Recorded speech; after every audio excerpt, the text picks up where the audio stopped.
اللهم صل على محمد وعجل فرجه. بسم الله الرحمن الرحيم. اللهم كل وليك الحجة الحسن صلواتك عليه وعلى آبائه في هذه الساعة وفي كل ساعة وليا وحافظا وقائدا وناصرا ودليلا وعينا حتى تسكنه أرزك طوعا وتمتعه فيها طويلا. اللهم صل على محمد وآل محمد وعجل فرجه. أعوذ بالله من الشيطان الرجيم. بسم الله الرحمن الرحيم. الحمد لله رب العالمين والصلاة والسلام على سيد الأنبياء والمرسلين سيدنا ونبينا وشفيع ذنوبنا وطبيب قلوبنا مولانا بالقاسم محمد. اللهم صل على محمد وآل محمد وآله الطيبين الطاهرين المعصومين المظلومين المنتخبين المنتجبين. ولا لعنة الله على أعدائهم ومنكر فضائلهم وغاصب حقوقهم أجمعين من يومنا هذا إلى يوم الدين. أما بعد فقد قال الله تبارك وتعالى في كتابه المبين وهو أصدق الصادقين وقاله الحق. بسم الله الرحمن الرحيم. وأقم وجهك للدين حنيفا فطرة الله التي فطر الناس عليها. صلوات. اللهم صل على محمد وآل محمد وعجل فرجه. سورہ روم کی آیت کے ذیل میں ہمارا بیان جاری ہے. آج بیان کا دوسرا مرحلہ، اور جیسا کہ ہم نے آپ کی خدمت میں کل عرض کیا تھا کہ آنے والی مجالس میں انشاءاللہ بات ہوگی اپنی ان خواہشات کے اوپر کہ جن خواہشات کو کنٹرول کرنا ضروری ہے.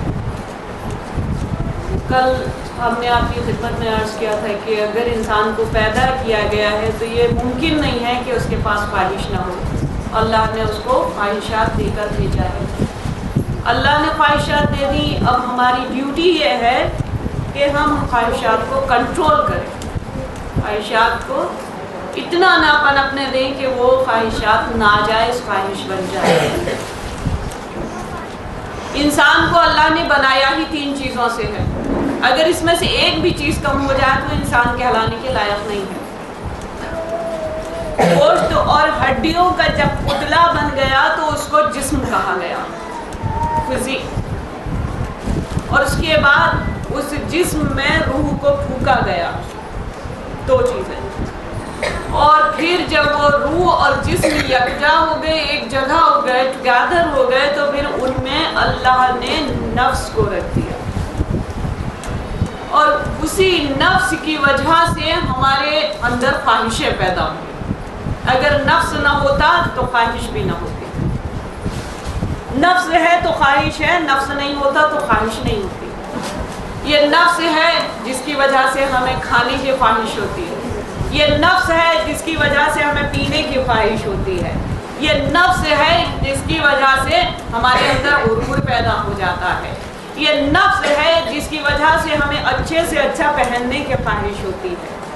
یہ نفس ہے جس کی وجہ سے ہمیں برائیوں کی بھی خواہش ہوتی ہے، اور یہی نفس ہے جس کی وجہ سے ہمیں نیکیوں کی بھی خواہش ہوتی ہے.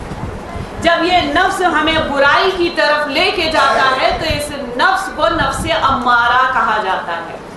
اور جب یہی نفس ہمیں توبہ کی توفیق دیتا ہے اور اچھائیوں کی طرف لے کے جاتا ہے تو اس نفس کو نفس لوامہ کہا جاتا ہے. نفس ایک ہے لیکن اس کی پوزیشنز بدلتی رہتی ہیں، اس کی کنڈیشنز بدلتی رہتی ہیں. حاضرین مجلس، اللہ نے سب سے پہلے جو چیز ضروری سمجھی وہ یہ کہ اس نفس کو پاکیزہ کیا جائے، اس نفس کو طہارت دی جائے. اور اس نفس کو پاکیزہ کرنے کے لیے، اس نفس کو طہارت دینے کے لیے اس نے اپنے رسول کو ہمارے درمیان بھیجا.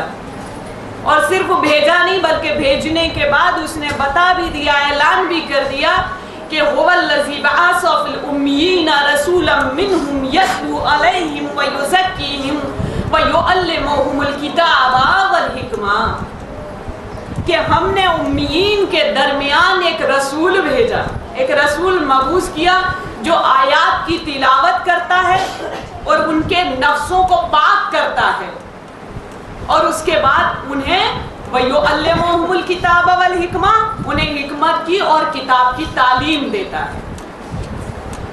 اللہ نے رسول کو بھیجنے کے بعد رسول کے آنے کا مقصد بھی بتا دیا، رسول کا آبجیکٹیو بھی بتا دیا کہ رسول کے آنے کا آبجیکٹیو یہ ہے کہ وہ اس لیے آیا ہے کہ وہ تمہارے نفسوں کی طہارت بھی کرے گا. پہلے وہ قرآن کی آیتوں کی تلاوت کرے گا، پھر وہ نفسوں کی طہارت کرے گا، پھر وہ تمہیں تعلیم دے گا، پھر تعلیم دے گا. پہلے نفسوں کی طہارت کرے گا، پھر تعلیم دے گا. اچھا، نفس کا معاملہ یہ ہے کہ نفس چاہے قوم، کسی بھی قوم کا کوئی بھی انسان ہو، اس کے پاس نفس ہے، جو بھی ہے، جو پیدا کیا گیا ہے اس کے پاس نفس ہے. اچھا، نفس پہ کنٹرول کرنے کا معاملہ یہ ہے کہ وہ ضروری نہیں ہے کہ ہر مسلمان کنٹرول کر پائے. دوسرے قوم کے لوگ بڑے بڑے کنٹرول، دوسری قوموں میں ہم نے دیکھا ہے کہ اپنے نفس پہ بہت کنٹرول کرنے والے لوگ نظر آتے ہیں. نفس پہ کنٹرول کرنے والے بہت ہیں اس دنیا میں. ایسا نہیں ہے کہ وہ صرف ہم لوگ ہیں کہ جن کو کیونکہ رسول نے تعلیم دی ہے تو اس لیے ہم اپنے نفسوں پہ کنٹرول کر پاتے ہیں. نہیں، دوسری قوموں میں بھی بہت لوگ ہیں جو نفس کو کنٹرول کرتے ہیں. تو وہ نفسوں کو کس طرح سے کنٹرول کرتے ہیں؟ وہ اپنی خواہش کو کنٹرول کرتے ہیں، اپنی خواہش کو کنٹرول کرتے ہیں، اپنی ناجائز خواہش کو دباتے ہیں، ان کا نفس ان کے کنٹرول میں آ جاتا ہے. یہ واقعہ ہے ہمارے اور آپ کے ساتھ میں امام موسی کاظم علیہ السلام کے زمانے کا. اللہم صلی علی محمد و آل محمد کہ لوگوں نے آ کے امام کی خدمت میں عرض کیا کہ فرزند رسول ایک آدمی ہے جو مسلمان نہیں ہے، جو قرآن کو نہیں جانتا ہے، جو تعلیمات اسلامی کو نہیں جانتا ہے، لیکن ایک علم اس کے پاس ہے. کہا کیا علم ہے؟ کہا اس کے پاس علم یہ ہے کہ اگر آپ اس کے سامنے جائیے اور ہاتھ میں کوئی چیز دبا لیجئے، وہ بتا دیتا ہے کہ آپ کے ہاتھ میں، آپ کی مٹھی میں کیا دبا ہوا ہے. اس کے پاس یہ علم ہے، اور نہ جانے کیسے علم ہے. امام نے بلوا لیا اسے، اور جب بلوایا وہ آ کے بیٹھا. امام نے کہا کہ ہم نے سنا ہے کہ تمہارے پاس کوئی ایسا علم ہے کہ اگر مٹھی میں کوئی چیز دبا لو اور تم سے پوچھو تو تم بتا دیتے ہو. تو اس نے کہا ہاں فرزند رسول میرے پاس یہ علم ہے. تو امام نے اپنا دست مبارک آگے کیا، اپنی مٹھی آگے کی، اور اس کے بعد آپ نے پوچھا کہ بتاؤ کیا ہے میری مٹھی میں. تو اس نے کہا کہ آپ کی مٹھی کے اندر کبوتر کا انڈا ہے. امام نے ہاتھ کو کھولا تو واقعی کبوتر کا انڈا تھا امام کے ہاتھ میں. صحیح کہا تھا اس نے. امام نے کہا تمہارے پاس یہ علم کہاں سے آیا؟ امام جانتے ہیں لیکن انہیں بھی بتانا ضروری ہے جو امام کے ساتھ بیٹھے ہوئے ہیں. کہا تمہارے پاس یہ علم کہاں سے آیا؟ کہا میرے پاس یہ علم اس لیے ہے کہ میں 99% اپنی ڈیزائرز کو کچل دیتا ہوں، صرف 1% اپنی ڈیزائر پر عمل کرتا ہوں. تو امام نے کہا جب تم 99% اپنی ڈیزائرز کو کچل دیتے ہو، ان کو کنٹرول کر دیتے ہو، تو پھر یہ 1% خواہش پر کیوں نہیں؟ 1% خواہش کیوں باقی رہ جاتی ہے؟ کہا وہ 1% خواہش یہ ہے کہ میں اسلام نہیں لایا، میں مسلمان نہیں ہوا، میں مسلمان ہونا نہیں چاہتا.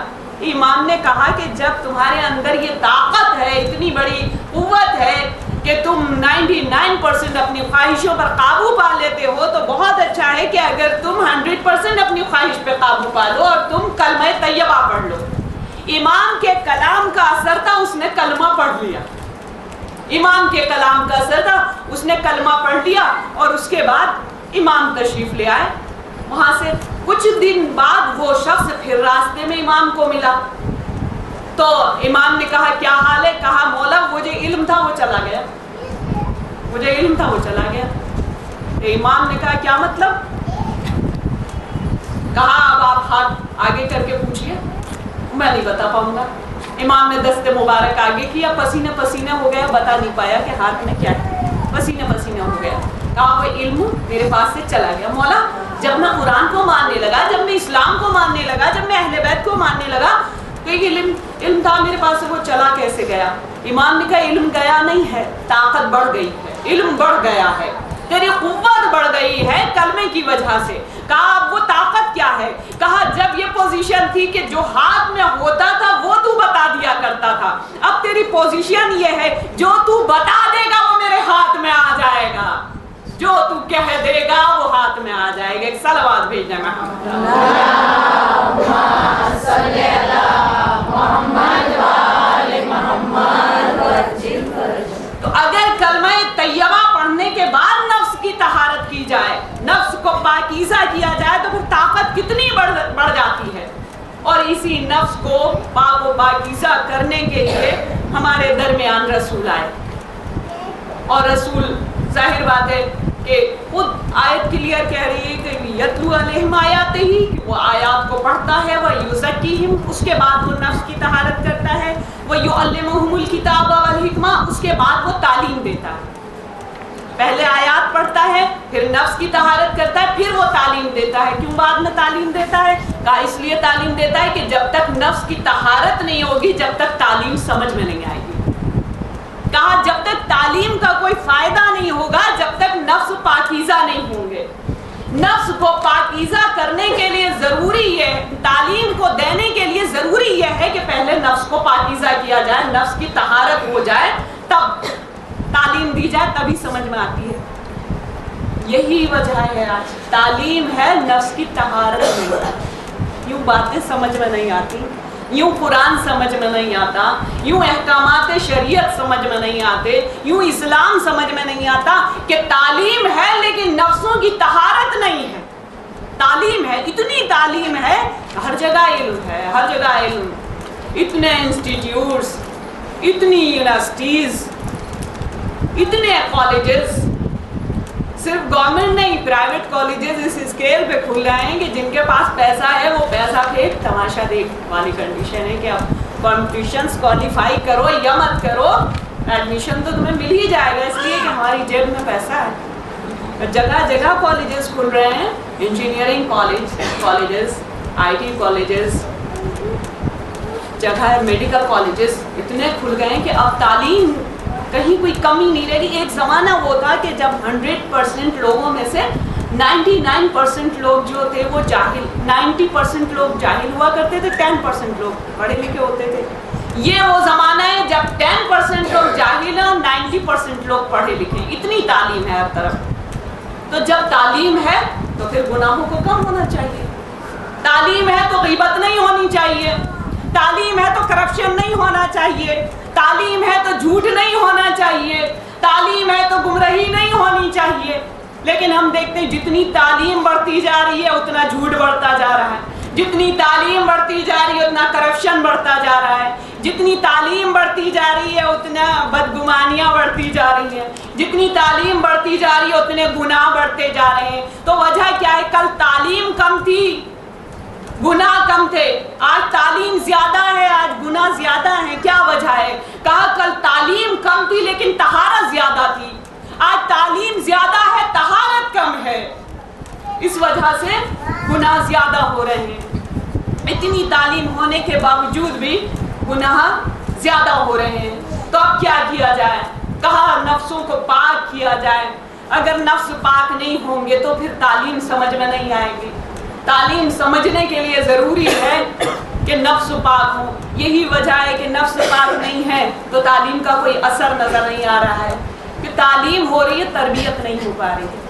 تعلیم ہے صرف تربیت نہیں ہے، تربیت بہت ضروری ہوتی ہے، کیونکہ ہم نے یہ دیکھا کہ ہمارے بزرگوں میں بہت سے بزرگ ایسے تھے کہ جن کی تعلیم نہیں تھی لیکن تربیت تھی، اور تربیت ہونے کی وجہ سے وہ ہماری تعلیم سے بہت زیادہ آگے تھے۔ ان کے تجربات، ان کی باتیں، ان کے مشورے بہت قیمتی ہوتے تھے۔ وہ اس لیے تعلیم نہیں تھی، تربیت تھی، تزکیہ نفس تھا، پاکیزگی نفس تھی، ہمارے یہاں وہ چیز نہیں ہے. اسی نفس کو پاک کرنے کے لیے رسول نے دعوت کا انتظام کیا تھا. جس مقصد کے لیے بھیجا گیا تھا نا رسول کو، اس مقصد کو پورا کرنے کے لیے رسول نے جس دعوت کا انتظام کیا اسے دعوت ذوالعشیرہ کہتے ہیں. اور دعوت ذوالعشیرہ میں رسول نے دسترخوان بچھوایا. کھانا کھلانے کی ضرورت کیا تھی؟ ایسے ہی کہہ دیا ہوتا، ایسے ہی اعلان کر دیا ہوتا. نہیں، کہا کہ کھانا بھی کھلائیں گے، اس لیے انہیں کھلا رہے ہیں جو نجس کھاتے تھے انہیں پاک کھلا رہے ہیں، جو حرام کھاتے تھے انہیں حلال کھلا رہے ہیں، جو ناجائز کھاتے تھے انہیں جائز کھلا رہے ہیں. اور انہیں کھلا کے بتا رہے ہیں کہ جب تک لقمہ حرام پیٹ میں رہے گا تعلیم سمجھ میں نہیں آئے گی. ہم تمہارا حرام ختم کر کے، ہم تمہارا ناجائز ختم کر کے، ہم تمہارا نجس ختم کر کے تمہارے پیٹوں میں پاک غذا پہنچائیں گے، تب تمہارا تزکیہ نفس ہوگا.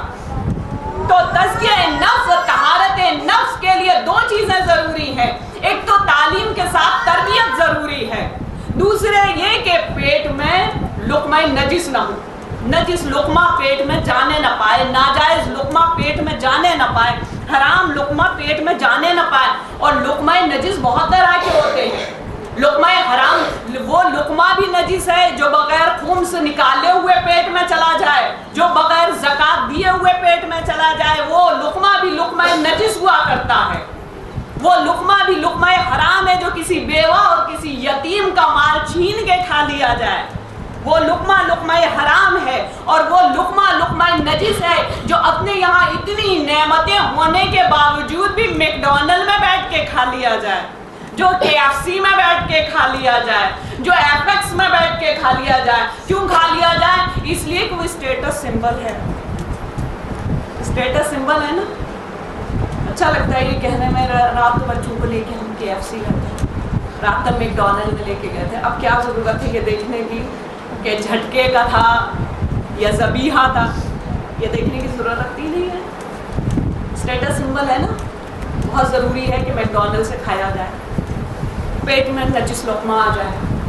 اچھا، ساتھ ہی یہ نہیں کہ ان بڑے بڑے ریسٹورنٹ کو بھی چھوڑ دیجئے. چلیے یہ اسٹیٹس سمبل ہیں، ان کو تو بھائی ساتھ میں لے کے چلنا بہت ضروری ہے، کیونکہ اگر یہ ساتھ میں نہیں لے کے چلیں گے تو سوسائٹی ہمیں الگ کر دے گی، سوسائٹی الگ کر دے گی تو ہم تو کامیاب ہی نہیں ہیں. یہی تو تصور ہے نا دماغوں میں سب کی کہ ہم کامیاب ہی نہیں ہیں اگر سوسائٹی ہمیں الگ کر دے گی. اسلام الگ کر دے تو کوئی پرابلم نہیں ہے، سوسائٹی اپنے ساتھ لے کے چلے.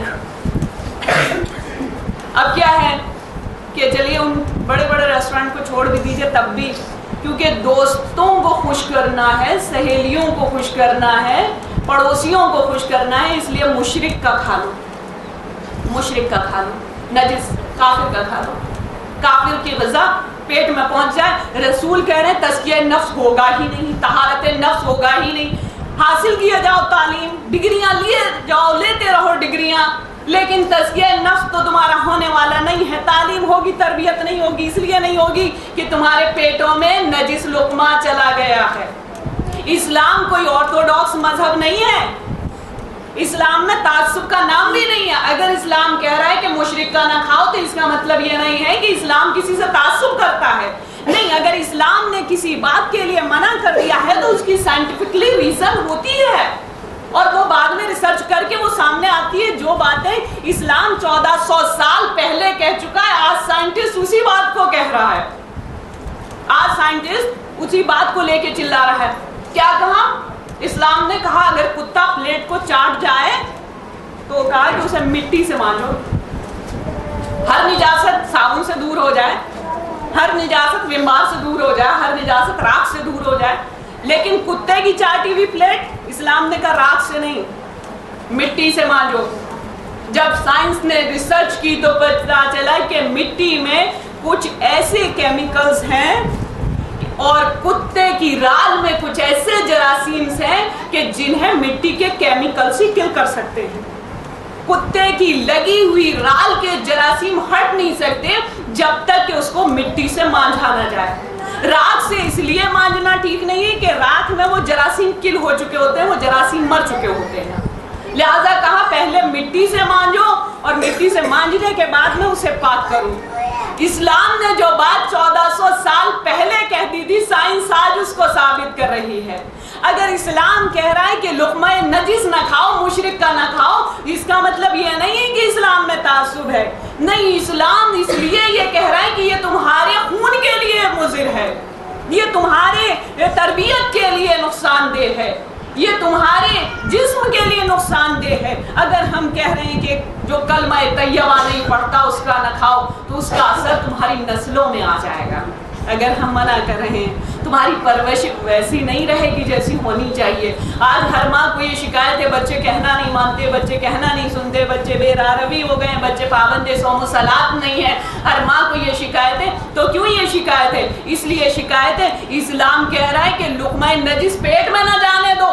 ہم انہیں میکڈونلڈ میں کھلا رہے ہیں، ہم انہیں KFC میں سے کھلا رہے ہیں، ہم انہیں FX میں کھلا رہے ہیں. ہم اسلام سے ہٹ گئے اس لیے کہ یہ خواہش ہے، ناجائز خواہش کہ اسٹیٹس اونچا ہو جائے، 4 لوگوں میں بیٹھ کے بتا سکے. اور اسلام کہہ رہا ہے کہ we have to control our desires. اپنی خواہش کو کنٹرول کرنا ضروری ہے، اپنی خواہش کو کنٹرول کرنا ضروری. اگر خواہشیں اسی طرح بڑھتی رہیں گی تو ایک دن وہ آئے گا کہ جب تمہارے بچے نہیں رہیں گے، جانوروں میں تبدیل ہو جائیں گے. ان کی طہارت نفس کے لیے ضروری ہے کہ صرف تعلیم پہ زور نہ دو، ان کی تربیت پہ بھی زور دو. یہی موضوع انشاءاللہ ہماری اب شام کی مجلس میں رہے گا کہ ضروری یہ ہے کہ صرف تعلیم پہ زور نہ دیا جائے. اس لیے نہ زور دو کہ یہ کہیں کلاس میں پیچھے نہ رہ جائے، اس لیے زور دو کہ کہیں یہ انسانیت میں پیچھے نہ رہ جائے. صلوات بھیجیں محمد. اللہم صلی علی محمد و آل محمد. کربلا کو ہم لوگ ہمیشہ مصائب میں سنتے ہیں کہ جہاں کربلا کا نام آیا تو ہم لوگ سوچتے ہیں کہ کربلا ایک ایسی جگہ ہے کہ جہاں صرف مصائب، وہاں کوئی ایسا فضیلت کی بات ہمیں نظر نہیں آتی. یوں کیوں نظر نہیں آتی؟ کیونکہ ہم غور نہیں کرتے. اسلام کہہ رہے کہ غور کیا کرو، ہر چیز پر غور کیا کرو. دیکھو اگر کربلا کو غور کیا جائے تو کربلا ایک پوری کلاس ہے، پورا انسٹیٹیوٹ ہے.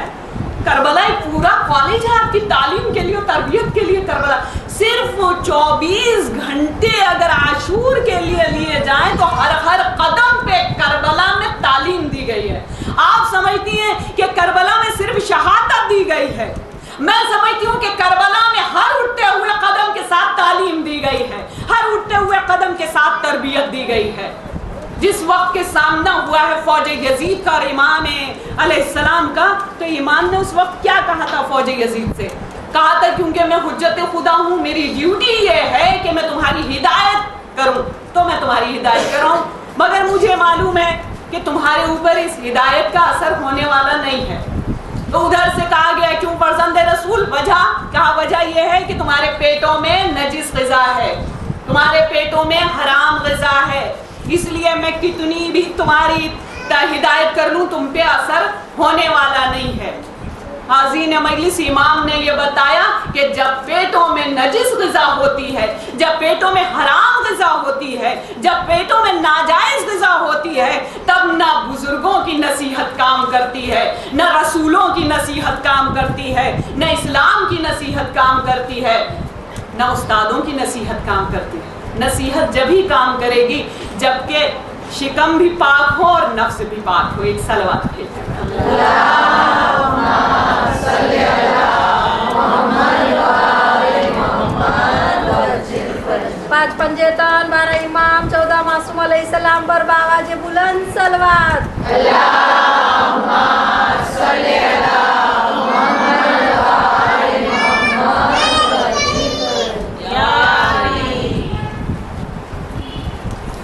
تو رسول بھیجے گئے ہیں نفسوں کی پاکیزگی کے لیے. لیکن اب سوال یہ ہے کہ رسول تو سن 11 ہجری میں چلے گئے. اب جب سن 11 ہجری میں چلے گئے تو اب کون نفسوں کی طہارت کرائے؟ تو رسول جواب دیں گے اسی لیے تمہارے ہاتھوں میں دامن اہل بیت دے کر جا رہے ہیں. ہم نہ رہے تو علی طہارت کرائیں گے، علی نہ رہے تو حسن طہارت کرائیں گے، حسن نہ رہے تو حسین طہارت کرائیں گے. اچھا پھر وہی معاملہ کل والا کہ وہ 12ویں تک جب منزل آئی تو وہ پردے غیب میں جا بیٹھے. اب جب وہ پردے غیب میں جا بیٹھے اب ہمارے نفسوں کی طہارت کا پھر معاملہ اٹک گیا. جیسا کل میں نے کہا تھا کہ یا ہماری زیارت کا معاملہ اٹک گیا، پھر نفسوں کا معاملہ اٹک گیا. لیکن یہ ہدایت اس کی بھیجی ہوئی ہدایت ہے، یہاں سلسلہ رکتا نہیں ہے، یہاں سلسلہ جاری اس نے انتظام کیا ہے، تو یہاں سلسلہ رکتا نہیں ہے. کہا کہ جب وہ پردے میں جا کے بیٹھ گئے، تم سمجھتے ہو ہم نے تمہاری ہدایت کا انتظام ختم کر دیا؟ نہیں، تمہاری ہدایت کا انتظام ختم نہیں ہوا. تو پھر کیسے وہ ہدایت کا انتظام؟ وہ پردے میں ہیں اور ہماری آنکھوں میں اتنی پاکیزگی نہیں ہے، آنکھوں میں اتنی بصارت نہیں ہے، آنکھوں میں اتنی پاکیزہ روشنی نہیں ہے کہ ان کی زیارت کر سکیں، ان کے وجود کو دیکھ سکیں. کہا کیا فرق پڑتا ہے اگر ان کا وجود نہیں ہے؟ تمہارے نفسوں کی طہارت کے لیے درود موجود ہے. اور یہ میں نہیں کہہ رہی ہوں، معصوم کی حدیث ہے کہ اگر اپنے نفسوں کو پاکیزہ کرنا ہے، ہمارے اوپر درود بھیجتے رہو، تمہارے نفس پاکیزہ ہوتے رہیں.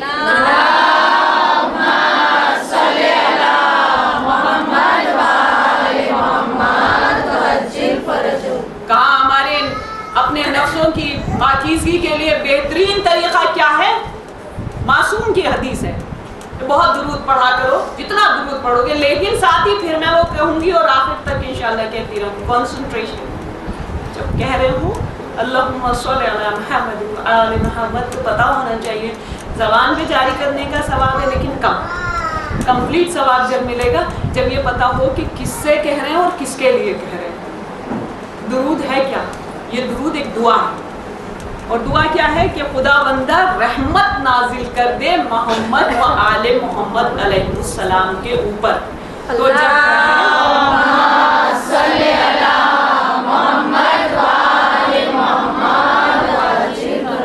تو پتہ ہونا چاہیے کہ کس سے کہہ رہے ہیں اور کس کے لیے کہہ رہے ہیں.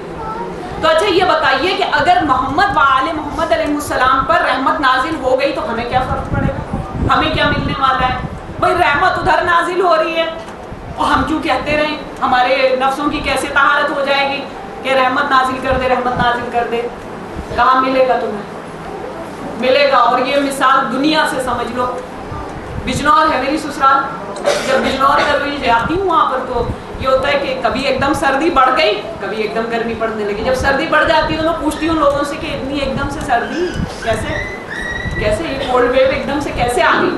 تو لوگ بتاتے ہیں، کہنے لگے کہ وہ کالا گڑھ کی پہاڑیاں ہیں نا، یہاں اس میں برف پڑی ہے، کوٹ دوار کی پہاڑیاں ہیں نا، اس میں برف پڑی ہے. تو جب بھی وہاں پہاڑیوں میں برف پڑتی ہے تو بجنور ٹھنڈا ہو جاتا ہے. میرٹھ ٹھنڈا نہیں ہوتا، آگرہ ٹھنڈا نہیں ہوتا، دلی ٹھنڈی نہیں ہوتی، علی گڑھ ٹھنڈا نہیں ہوتا، بجنور ٹھنڈا ہو جاتا ہے. کیوں ٹھنڈا ہو جاتا ہے؟ کہا اس لیے ٹھنڈا ہو جاتا ہے بجنور قریب ہے، کالا گڑھ کے قریب ہے، کوٹ دوار کے قریب ہے. جو قریب ہوگا اس پر اثر ہوگا نا، جو دور ہوگا اس پر کیسے اثر ہوگا؟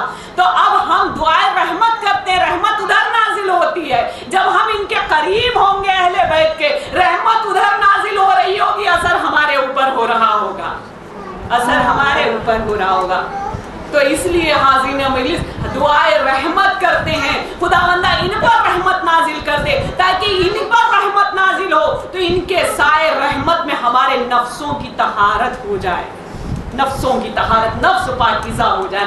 صرف تعلیم نہ رہے، تعلیم کے ساتھ تربیت بھی ہو جائے، تربیت. اور یہ بھی یاد رکھیں کہ یہ درود کوئی ہمارا اور آپ کا ایجاد کیا ہوا نہیں ہے، یہ ہماری اور آپ کی انوینشن نہیں ہے یہ درود، بلکہ یہ تو جناب آدم کے زمانے سے چلا رہا ہے کہ جب جناب آدم کو اللہ نے پیدا کیا اور ان سے کہا کہ کیسا رہے آدم اگر حوا سے تمہارا نکاح کر دیا جائے، یہ تو خوش ہو گئے. اس لیے کہ جب سے جناب حوا بنائی گئی تھی، جب ادھر سے گزرتے تھے تو دل خوش ہو جاتا تھا.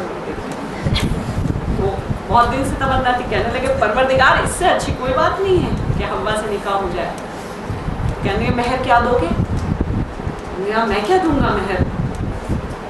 تیرے پاس سب کچھ ہے، آدم تو محتاج ہے تیرا، نہ درہم نہ دینار نہ دولت، کچھ ہے ہی نہیں، تو مہر کیا ادا کروں گا؟ تو بولے دیکھو آدم، مہر کے بنا تو نکاح ہو نہیں پائے گا، تو پھر تم ایسا کرو کہ تم 30 مرتبہ محمد و آل محمد پر درود پڑھ دو، تمہارا مہر ادا ہو جائے گا. اللہم صلی علی محمد و آل محمد وعجل فرجہ. اب یہ جو درود ہے نا، ہمارے باپ کا مہر ہے. ہم اپنے باپ کا مہر ادا کرتے رہتے ہیں، کیونکہ مہر ادا نہ کیا جائے تو نکاح جائز ہو جاتا ہے، ناجائز ہو جاتا ہے، نکاح ناجائز وہ اولاد حرام ہو جاتی ہے. اب ہمارے حلالی ہونے جائز ہونے کا ثبوت یہ ہے کہ ہم درود پڑھتے رہتے ہیں، اور جب درود پڑھتے ہیں تو بڑی خوشی کے ساتھ پڑھتے ہیں، بڑی مسرت کے ساتھ پڑھتے ہیں۔ بر حبیب خدا ختم انبیاء بآواز بلند صلوات، اللہم صلی علی محمد و آل محمد۔ اچھا، درود صرف ایک ایسی چیز ہے جو اللہ ہمارے ساتھ پڑھتا ہے۔ نماز کا حکم ہمیں دیا، وہ خود نہیں پڑھتا نماز۔ روزے کا حکم دیا، وہ روزہ خود نہیں رکھتا۔ حج کا حکم دیا، وہ حج نہیں کرتا۔ زکوٰۃ و خمس کا حکم دیا، وہ نہیں نکالتا زکوٰۃ و خمس۔ درود ایک ایسا ہے کہ وہ ہمارے ساتھ، درود وہ بھی بھیجتا ہے، درود ہم بھی بھیجتے ہیں۔ تو سوال تو یہ ہے کہ جب ہم درود بھیجتے ہیں تو ہم دعا کرتے ہیں، کس سے دعا کرتے ہیں؟ اللہ سے دعا کرتے ہیں۔ اور صرف ہم نہیں بھیجتے بلکہ ملائکہ درود بھیجتے ہیں تو وہ بھی اللہ سے دعا کرتے ہیں، انبیاء درود بھیجتے ہیں وہ بھی اللہ سے دعا کرتے ہیں، عرفا درود بھیجتے ہیں عارفین تو وہ بھی اللہ سے دعا کرتے ہیں۔ لیکن اب اللہ کس سے دعا کرتا ہے؟ اللہ درود بھیجتا ہے تو اللہ تو کسی سے دعا نہیں کرے گا، سب اس سے دعا کریں گے، وہ کس سے دعا کرے گا؟ تو کہا کہ وہ دعا نہیں کرتا ہے۔ تمہارے اور اس کے درود بھیجنے میں فرق یہ ہے کہ جب تم درود بھیجتے ہو تو تم اللہ سے دعائے رحمت کرتے ہو، پالنے والے آل محمد پر رحمت کر دے، اور جب وہ درود بھیجتا ہے تو وہ نزول رحمت کرتا ہے۔ گویا معلوم یہ ہوتا ہے کہ وہ کہہ رہا ہے تم نے دعائے رحمت کی، ہم نے نزول رحمت کر دیا، رحمت ہماری طرف سے نازل ہو گئی، آل محمد کے اوپر رحمت نازل ہوئی، اثر تمہارے اوپر آیا۔ تو پروردگار جب تیرے یہاں نزول رحمت ہوتا ہے اور ہمارے یہاں دعائے رحمت ہوتی ہے تو ہم گنہگار بندے، تو مالک رب، وہ حقیقی رب، الگ الگ الفاظ رکھ لیے ہوتے، ہمارے لیے کچھ الفاظ رکھ لیا ہوتا، اپنے لیے کچھ لفظ رکھ لیا ہوتا۔ یہ ایک ہی کیوں، ایک ہی طریقہ کیوں؟ کہا اس کی بھی ایک وجہ، اس کا ایک راز ہے کہ ایک زمانہ آنے والا ہے جب میں نبیوں کو بھیجنے والا ہوں، جب میں اماموں کو بھیجنے والا ہوں، جب وہ دنیا میں آئیں گے، جس طرح تم استغفار کرو گے وہ بھی اسی طرح استغفار کریں گے، جس طرح تم توبہ کرو گے وہ بھی اسی طرح سے توبہ کریں گے، جس طرح سے تم عفو درگزر کی دعا کرو گے وہ بھی اسی طرح سے گڑ گڑا کے دعا کریں گے۔ اور دنیا یہ تانا دے گی کہ اگر انہوں نے گناہ نہیں کیا تم انہیں معصوم کہتے ہو تو پھر یہ توبہ کیوں کرتے ہیں؟ اس وقت تم انہیں بتانا کہ ہماری ان کی توبہ میں فرق یہ ہے کہ جب ہم توبہ کرتے ہیں تو وہ دعا ہوتی ہے قبول توبہ کے لیے، ہم دعا کرتے ہیں تو وہ توبہ کے لیے دعا ہوتی ہے، اور جب یہ دعا کرتے ہیں تو وہ قبول توبہ کے لیے دعا ہوتی ہے۔ پروردگار یہ جو دعا کر رہے ہیں، استغفار کر رہے ہیں، ان کی استغفار کو قبول فرما لے۔ وہ ہے نا یہ یہاں پر کہ کتابیں دعاؤں کی بھری پڑی ہیں اور ان میں استغفار بھرا پڑا ہے۔ یہ کتاب صحیفہ کاملہ کے نام سے جو ہمارے اور آپ کے چوتھے امام، امام زین العابدین اسلام کی دعا ہے، اللہم صلی علی محمد و آل محمد۔ کوئی دعا صحیفہ الویہ کے نام سے، کوئی دعا صحیفہ سیدہ کے نام سے، متعدد دعائیں ہیں۔ اور اس میں کیا طریقہ ہے کہ تمام امام یہ کہتے ہوئے نظر آئے، تمام معصوم یہ کہتے ہوئے نظر آئے، پروردگار بخش دے، پروردگار معاف کر دے، پروردگار درگزر کر دے، پروردگار عفو کر دے۔ یہ انداز گڑ گڑا کہ ہم کیا دعا استغفار کریں گے جو وہ دعا استغفار کرتے تھے۔ تو زمانے نے کہا جب معصوم تھے تو اس طرح سے دعا کیوں کر رہے تھے؟ تو اب پتا چلا کہ یہ جو دعا کر رہے ہیں یہ دعا اپنے لیے نہیں، یہ اپنوں کے لیے کر رہے ہیں۔ وہ تو معصوم ہیں، انہوں نے گناہ کیا نہیں۔ یاد رکھنا جب بھی مولا دعا کرتا ہے وہ دعا مولا کے لیے نہیں ہوتی، مولائیوں کے لیے ہوتی ہے۔ جب بھی مولا دعا کرتا ہے وہ دعا اس کے اپنے لیے نہیں ہوتی، اپنوں کے لیے ہوتی ہے۔ اور دعا کر کے بتاتے ہیں آؤ ہم تمہیں طریقہ استغفار بتائیں، آؤ تمہیں ہم توبہ کرنے کا طریقہ بتائیں، توبہ کر کے بتاتے ہیں۔ اور آئیے اب اخلاق نبوی پر 4 یا 5 چیزیں جو بھی دے سکی تو وہ میں آپ تک پہنچا دوں کہ عبادت، کیونکہ توبہ کا معاملہ آ ہی گیا ہے، استغفار کا معاملہ آ ہی گیا ہے، تو ابھی کے ابھی میں آپ کے حوالے کر دوں کہ کتاب مناقب میں لکھا ہوا ہے کہ جب رسول خدا صلی اللہ علیہ وسلم مصلی پر آتے تھے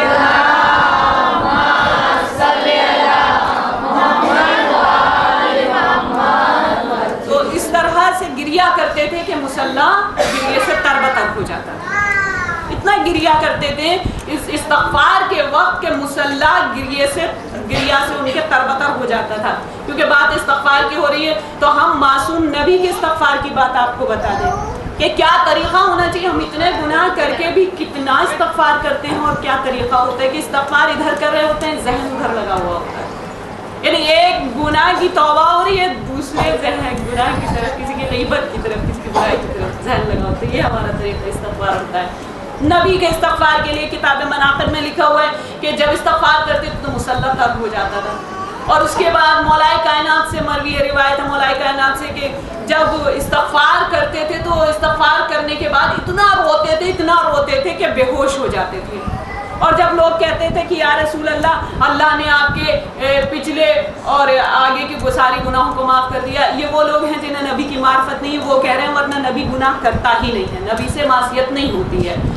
تو کہتے تھے کہ تو پھر کیا میں اللہ کا شکر گزار بندہ بھی نہ بنوں جب اس نے مجھے معاف کر دیا. تو ایک یہ بھی ہمارے لیے ہدایت تھی کہ دیکھو پہلے استغفار کرو, رو رو کے گڑ گڑا کے استغفار کرو, اور اس کے بعد پھر گریا کرو کہ پروردگار ہو سکتا ہے کہ تم نے ہمارے گناہوں کو قبول کر لیا ہو, تم نے ہماری توبہ کو قبول کر لیا ہو. اور اس کے بعد انہی نبی اکرم کے لیے ہے کہ جس جگہ بیٹھ جاتے تھے وہاں سے اٹھتے نہیں تھے جب تک 25 مرتبہ استغفار کر نہیں لیتے تھے. 25 مرتبہ استغفار کر لیتے تھے. خود ان کے عالم یہ تھا, استغفار کا عالم یہ تھا کہ اپنے گناہوں کی اس طرح سے توبہ کرتے تھے, لیکن ساتھ ہی یہ تھا کہ اگر کوئی ان کے ساتھ زیادتی کر دیتا تھا, ظلم کر دیتا تھا, تو وہ اس جگہ سے اٹھتے نہیں تھے جب تک اسے معاف نہیں کر دیتے تھے, جب تک اس کو درگزر نہیں کر دیتے تھے. ایک صلوات کہیے.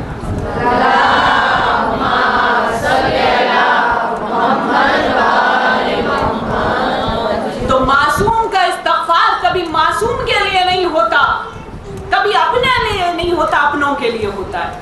جتنے بھی معصوم دنیا میں آئے, مولائے کائنات کے بارے میں خانہ کعبہ کا پردہ پکڑے ہوئے, رات کا اندھیرا, تاریکی, اور گڑ گڑا کے رو رہے ہیں, اتنا رو رہے ہیں کہ ریش مبارک داڑھی بھیگ گئی بالکل. اور دیکھنے والے نے کہا کہ تم کہتے ہو کہ علی معصوم ہے, تو اگر علی معصوم ہے تو وہاں تو کوئی تربیت نہیں لے رہا تھا, کوئی ہدایت نہیں لے رہا تھا, تو ایسی تاریکی میں اندھیرے میں کس کی ہدایت کر رہے تھے؟ جس نے دیکھا ہو, جس نے یہ بات کہی, اسی کی ہدایت کر رہے تھے. کہ دیکھو استغفار کا ایک طریقہ یہ بھی ہوتا ہے, کوئی دیکھے یا نہ دیکھے, استغفار دکھا کے کرنے کی چیز نہیں ہے, یہ گناہ تمہارے اور اس کے بیچ کا معاملہ ہے. اس لیے جب گناہ کی توبہ کرو تو اس میں ریاکاری شامل نہیں ہونی چاہیے. اگر آنکھوں سے آنسو جاری ہو تو دکھانے کی ضرورت نہیں ہے کہ ہم اتنے متقی و پرہیزگار ہیں کہ ہم جب توبہ کرتے ہیں تو ہم کانپنے لگتے ہیں, آنکھوں سے آنسو جاری ہو جاتے ہیں. رکھا گیا ہے اسے غیبت کرانے کے لیے زندہ رکھا گیا ہے, اسے جوا کھلوانے کے لیے زندہ رکھا گیا ہے, اسے اسٹیٹس کا شو آف کرانے کے لیے زندہ رکھا گیا ہے, اسے بے پردہ پھروانے کے لیے زندہ رکھا گیا ہے, اسے گناہ کرانے کے لیے زندہ رکھا گیا ہے. تو اب سوال یہ ہے کہ اگر اللہ کسی کو گناہ کروانے کے لیے اتنے دن تک زندہ رکھ سکتا ہے تو کیا کسی کو ہدایت کے لیے زندہ نہیں رکھ سکتا؟ ایک سوال بھیجتے ہیں محمد.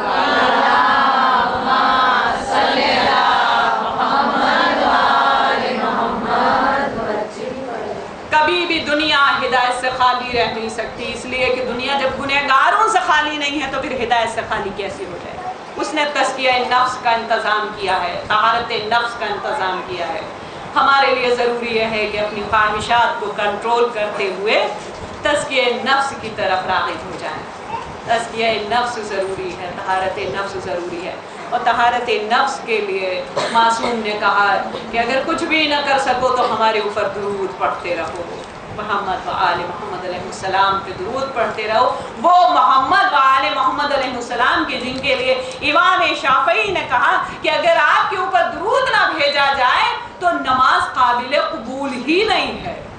نماز قابل, لوگ کہتے ہیں کہ کہا کہ نماز نہیں ہے, نہیں, نماز قابل قبول ہے ہی نہیں اگر آپ کے اوپر درود نہ بھیجا جائے.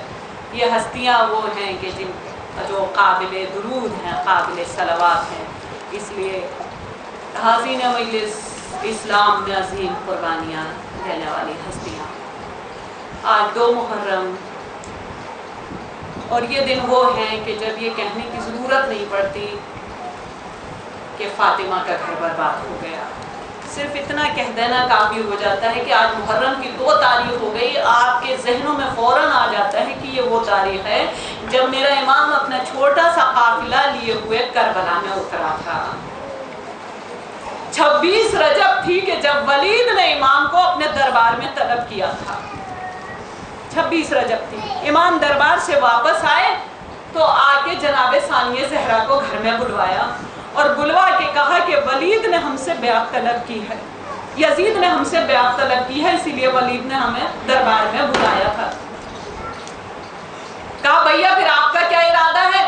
کہا کہ کیسے ممکن ہے کہ رسول کا نواسا ایک فاسق و فاجر کی بیعت کر لے؟ حسین جیسا کبھی یزید جیسے کی بیعت نہیں کر سکتا۔ کہا بہن رخت سفر باندھنا ہے، سامان سفر باندھنا ہے، مدینے سے کوچ کرنا پڑے گا، مجاور قبر رسول کو مدینہ چھوڑنا پڑے گا، قبر رسول پر چراغ جلانے والے کو قبر رسول چھوڑ کے جانا پڑے گا۔ کہا کہ بھیا میں بھی تمہارے ساتھ چلوں گی۔ کہا زینب ضرور چلو، مگر حکم شریعت یہ ہے کہ پہلے شوہر سے اجازت لے لو۔ تاریخ کہتی ہے کہ شہزادی جناب عبداللہ کے پاس آئیں تو یہ وہ وقت تھا کہ جناب عبداللہ بیماری میں مبتلا ہیں اور غش کی حالت میں پڑے تو پہلی مرتبہ فاطمہ کی بیٹی عبداللہ کے قدموں میں بیٹھ گئی، قدموں میں بیٹھ کے رونا شروع کیا۔ زینب کے آنسو عبداللہ کے پیروں پہ گرے، غش سے آنکھ کھلی، تڑپ کر عبداللہ اڑ گئے۔ ارے تم سیدہ کی بیٹی ہو، ارے تم فاطمہ کی بیٹی ہو، تمہارا مقام عبداللہ کے قدموں میں نہیں ہے۔ کہا عبداللہ ہم ایک التجا لے کر آئے ہیں، ہم ایک درخواست لے کر آئے ہیں۔ اے عبداللہ میرا بھائی مدینہ چھوڑ کے جا رہا ہے، ہمیں اس کے ساتھ جانے کی اجازت دے دو، اس لیے کہ اگر زینب نہ گئی تو زندہ نہ رہے گی۔ عبداللہ کہتے ہیں زینب شہزادی جائیے ضرور جائیے، لیکن سوال یہ ہے کہ قربانی کے لیے کیا لے کے جائیے گا؟ کہا عبداللہ میں اپنی چادر لے کر قربان کرنے کے لیے جاؤں گی۔ کہا وہ اپنی طرف سے قربان کر دینا اور عبداللہ یہ اور زینب یہ دونوں میرے بیٹے اور محمد ہماری طرف سے کربلا میں قربان کر دینا۔ بس اہل عزا زینب اپنی قربانیوں کو لیے ہوئے آئی، حسین نے دیکھا، کہا کہ بچوں کو بھی لے کے چلو گی؟ کہا ہاں بھیا۔ کہا زینب حسین سر دینے کے لیے جا رہا ہے۔ کہا بھیا زینب چادر دینے کے لیے جا رہی ہے۔ کہا زینب حسین علی اکبر کا سینہ پیش